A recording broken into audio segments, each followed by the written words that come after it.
The next question is 3. Express the following in exponential notation. And the C part we are discussing over here. Minus 2401 upon 81. आपको convert करना है इसे exponential form में. मतलब कुछ number होंगे और उसकी कुछ पावर होगी.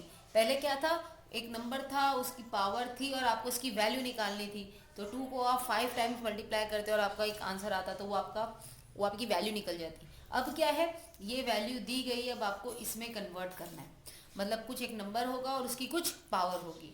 So what we will do is whenever we have been asked to convert into exponential notation or exponential form, तो आपको क्या करना है, उन नंबर्स के प्राइम फैक्टर्स निकालने हैं. और प्राइम फैक्टर्स निकालने के लिए we have a very beautiful method, that is prime factorisation method. तो हम क्या करेंगे, न्यूमरेटर के लिए निकालेंगे. पहले न्यूमरेटर है आपका 2401 और आपका डिनोमिनेटर है 81. तो हम न्यूमरेटर का अलग से निकाल लेंगे और डिनोमिनेटर के प्राइम फैक्टर्स अलग से निकाल देंगे.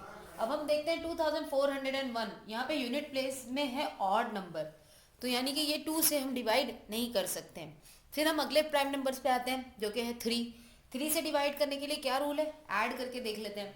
2 + 4 6, 6 + 0 6, 6 + 1 becomes 7. 7 doesn't come into the table of 3, that's why it will not be divisible by 3. Now coming with the 5. Then coming with the table of 5. 5 के लिए रूल्स क्या है, आपका जो इवन नंबर है, जो आपका वंस की प्लेस है, वो या तो 0 हो या तो 5 हो. तब ये नंबर तो 5 से भी नहीं होगा. तो अब अगला प्राइम नंबर क्या है, 7. 7 से मैं आपको आज एक डिविजिबिलिटी रूल बताती हूँ, बहुत ईजी है ना. हम 7 के लिए क्या करते हैं, देखो ये नंबर पहले लिख लेती हूँ मैं, 2401. तो जो सबसे पहला नंबर है ना, उसका आप कर लो 2 टाइम. अब यहाँ पे क्या बचा, 240 में से इसको सब्ट्रैक्ट कर दो, तो आपको क्या मिलेगा, 238. अभी भी 238 को हम नहीं आइडेंटिफाई कर सकते कि 7 से जाएगा या नहीं जाएगा. फिर से वही प्रोसेस अपनाओ, लास्ट वाला जो मतलब डिजिट है वंस की प्लेस पर, उसका कर दो डबल. 8 का हो जाएगा 16 और बचा क्या 23, उसमें से इसे सब्ट्रैक्ट कर दो. 23 में से 16 को सब्ट्रैक्ट करोगे, आपको क्या मिलेगा, 7. 7 की टेबल में 7 आता है ना, तो यानी कि ये जो नंबर है वो 7 से डिवाइड होगा. Okay, so we will divide this number by 7.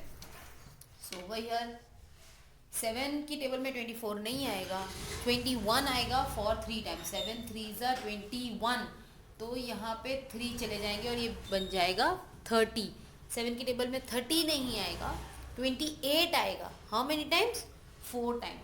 सो 7 4 ज़ा 28. 30 में से 28 ले लिए तो 2 बच गए जो यहाँ चले गए, बिकम्स 21. 7 की टेबल में 21 3 times. Now over here we have to again check whether this number is going with the 7 or not.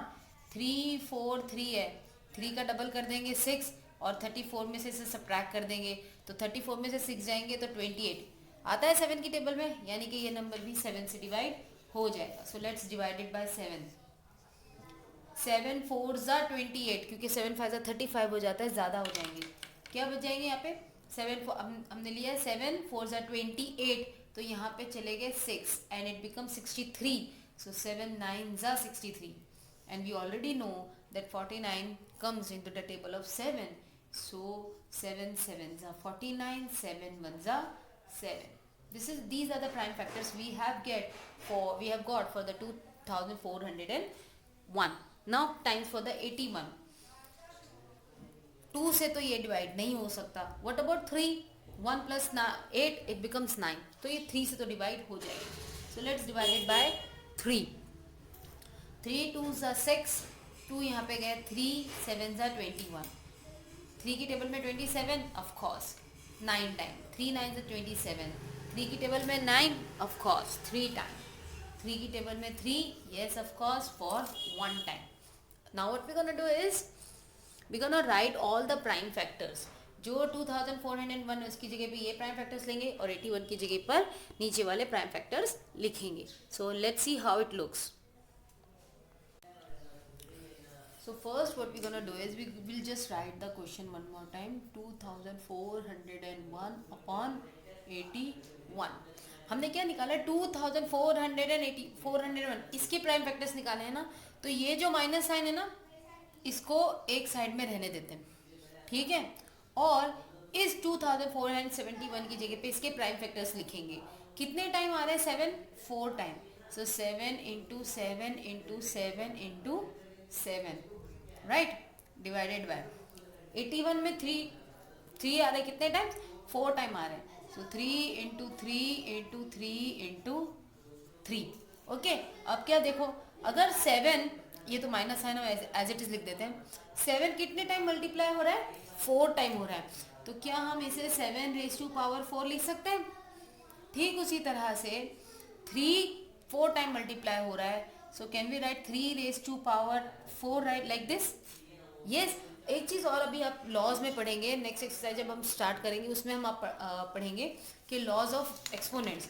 उसमें क्या कहते हैं कि अगर दोनों की पावर सेम हो, डिनोमिनेटर न्यूमरेटर दोनों की पावर देखो सेम है ना, तो हम क्या कर सकते हैं, हम 7/3 और इनकी power complete, sorry not over here, this minus sign will be out क्योंकि साइन बाहर ही रह जाएगा, इसकी पावर हम 4 लिख रहे हैं।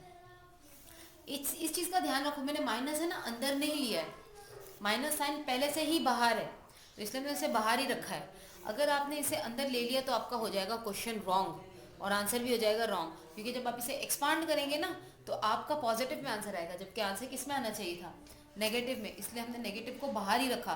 7 की पावर 4 है, 3 की पावर 4 है, इसलिए 7 और 3 को ही ब्रैकेट में लिया और उसकी कंप्लीट पावर 4 लिख दी, और ये आपका हो गया है आंसर। तो इसी तरह से क्वेश्चन नंबर ए और बी आपको सॉल्व करने हैं। आपको पहले उसके प्राइम फैक्टर्स निकालने हैं और प्राइम फैक्टर्स को आप इस तरह से मेंशन करेंगे। एक चीज़ मैं इसमें एग्जांपल्स के तौर पे आपको एक बताना चाहती हूँ।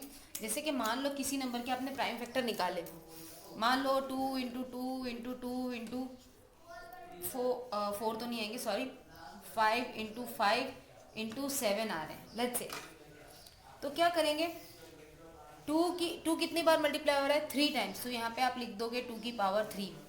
फिर उसके बाद में 5 को देखेंगे, मल्टीप्लाई का साइन बीच में आ गया, यहाँ पर 5 की पावर ये हो जाएगी 2, क्योंकि 5 2 टाइम मल्टीप्लाई हो रहा है। फिर मल्टीप्लाई लिख दिया है साइन यहाँ पर, 7 की पावर सिंपली 7 1 और कुछ नहीं है, तो आप इस तरह से इसे कन्वर्ट करेंगे। यहाँ पे तो सिंपली 7 7 और 3 3 तो ईजिली हो गया। अगर डिफरेंट नंबर्स आ रहे हैं तो आप इस तरह से उसे मेंशन करेंगे। Okay, we'll discuss the question number 4 also now. So let's see the question number 4.